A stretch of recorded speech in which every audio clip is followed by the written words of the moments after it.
ابن خلدون نے آج سے 700 سال پہلے ایک پیشگوئی کی تھی جو ان کی کتاب مقدمہ ابن خلدون میں درج ہے۔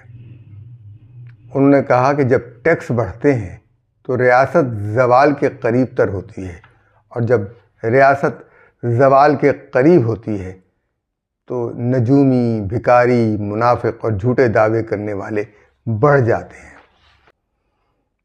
کتاب لکھنے والوں، گپبازوں، بے سرے گلوکاروں، بے مقصد شاعروں کی تعداد میں اضافہ ہو جاتا ہے۔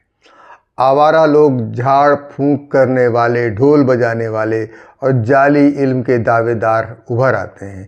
ہاتھ دیکھنے والے، قسمت کے فال نکالنے والے، سیاسی چالاک اور چاپلوس لوگ بڑھ جاتے ہیں۔ نقاب اتر جاتے ہیں، صحیح و غلط میں فرق مٹ جاتا ہے، عزت کی قدر ختم ہو جاتی ہے